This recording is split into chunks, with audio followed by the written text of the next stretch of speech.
Hello everyone, I am Ipshita Dash.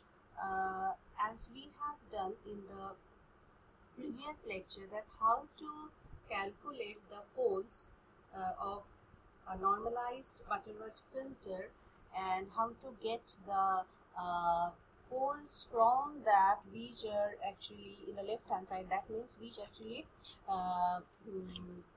giving information about the stable and realizable filter. Now, in our previous lecture, we have calculated that, and we know that our filter poles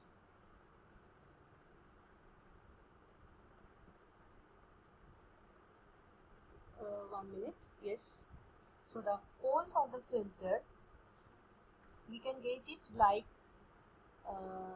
the poles, number of poles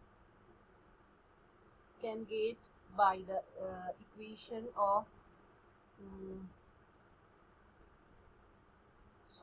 omega c minus of sine 2k minus 1 pi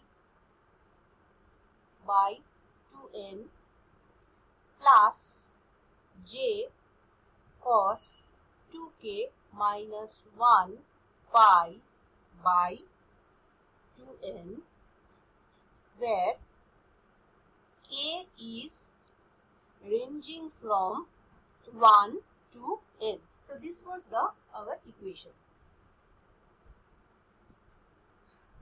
Now, depending upon the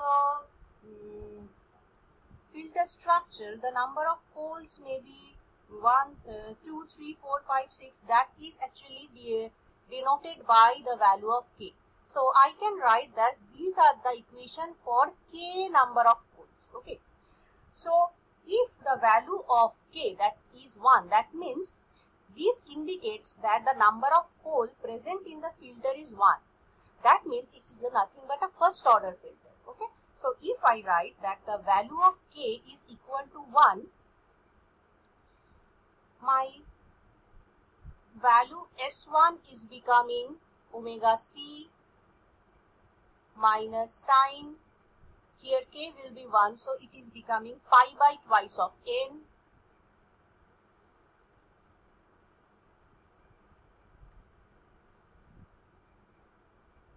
plus j cos pi by twice of n.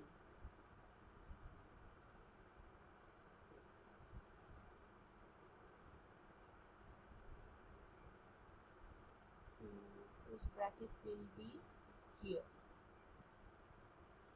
Similarly, if the value of k is 2, that means 2 poles equation we have to write.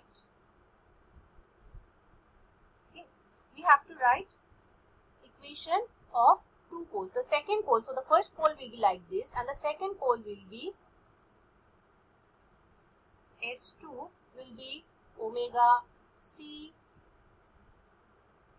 minus sine. Here k is equal to 2, so this will be 4 minus 1, that means 3 pi by n. 3 pi by twice of n plus j cos 3 pi by twice of n. In this way, if n number of poles, because k can be from 1 to n, so if n number of poles is present, definitely the equation will be like this. Sine, this is k, so it will be twice 2n minus 1 pi by 2n plus j cos 2n minus 1 pi by 2n. So these are the different poles we can calculate in this way. Suppose my filter is having 3 poles. So I have to calculate S1, S2, S3. Maybe my filter is having 7 poles. So I have to calculate from 1 to 7. And how we will calculate the poles? Different poles in this fashion, from this equation, from this generalized equation Sk, we can able to calculate any pole. We can able to calculate any pole depending upon the pole value, depending upon the order of the filter. Because what will be the order of the polynomial? Definitely my number of poles of the filter will be depend upon that. So the value of my poles will be ranging from first to up to the order of the filter. Okay. So suppose I am writing the equations for first order. Suppose I have calculated, I will let you know afterwards how to get the order of the filter. Now after doing some calculation, I got my filter order is equal to 1. So how can we going to get the transfer function from it? I will let you know. Now so this is our equation. Now if I after calculation I got that my filter is having an order of n equal to 1. Then how many poles I will get? Obviously, if the order of the pole is 1, I will get only 1 pole. So that pole will be, I have to calculate how to get that pole. And if I get the pole, obviously you know from the characteristic equation, the denominator of the transfer function is characteristic equation, and from that characteristic equation we got the poles. So obviously if I got my pole, I can able to go towards the transfer function. So suppose n is equal to 1. That's then I can write that my pole, only one pole will be there, and that pole will be the value of n is equal to only 1. So k equal to only 1. So I can write that S1 equal to minus of sine k is equal to 1.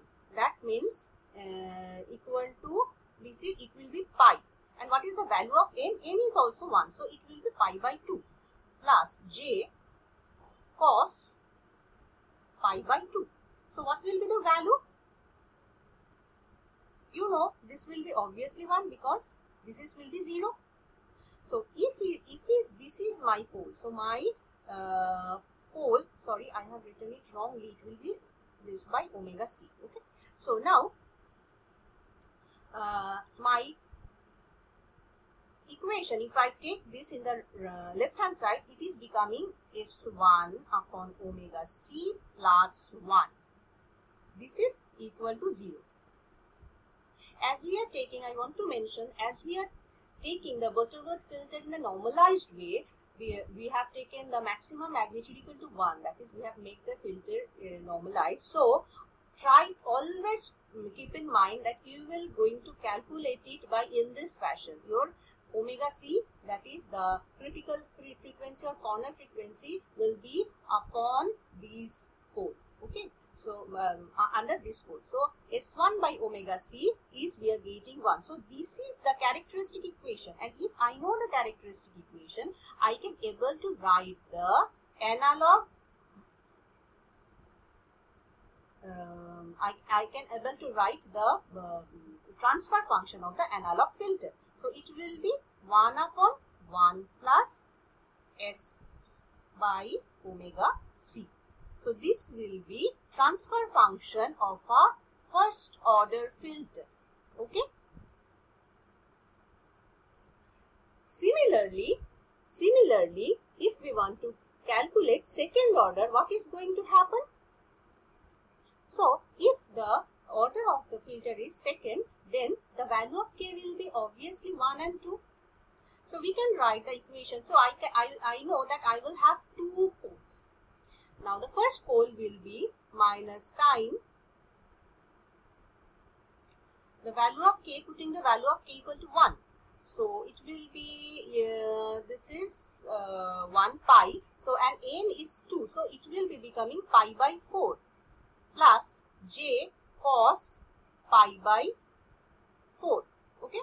So from here we can calculate the value of pole is becoming minus 1 by root 2 plus j by root 2. Now obviously you can able to calculate the second pole in the same fashion. You can able to calculate the second pole in the same fashion. Now one thing you may understand that now here these poles are complex conjugate, and how many number of poles present in the filter? As the order is second, obviously only 2 poles are present, only 2 poles. Now one pole is complex, obviously the second pole will be the conjugate of it. So if you don't calculate, you will definitely write that this pole will be minus j by root 2. As it is a second order system, only 2 poles will appear. So if one becomes a complex, another will be conjugate of it. So from this you can able to write the transfer function. So what will be the transfer function? 1 upon, so this is S1 plus S1, I have written it wrongly always, S1 by omega c, it will be S2 by omega c, sorry, this will be S1 by omega c, this will be S2 by omega c, so I am writing it as S by omega c plus 1 by root 2 minus j by root 2, and another one is S by omega c plus 1 by root 2 plus j by root 2. So this will be your transfer function of the second order filter. Now if you calculate this, you will find that the final transfer function will appear like this: S square upon omega c square plus root 2 S by omega c plus 1. So the second order filter, this is the standard transfer function for a second order Butterworth low-pass filter. So this is the standard expression for second order low-pass Butterworth filter. Okay. So why I am giving you can able to memorize it also, but it is better to go through the process. If you serve in your examination hall, anyway, if you unable to remember this, you can able to calculate in this virtue. Okay. In a similar fashion, you can able to get the third order, fourth order, any order of the filter transfer function. Okay. So this is I am going to complete this lecture here. Now in the next lecture we are going to know how we have to calculate the order of the filter. That is, we have to design the filter. First we have to get the order of the filter, then we have to go for these transfer functions. So how we are going to get the order of the filter. Okay, thank you.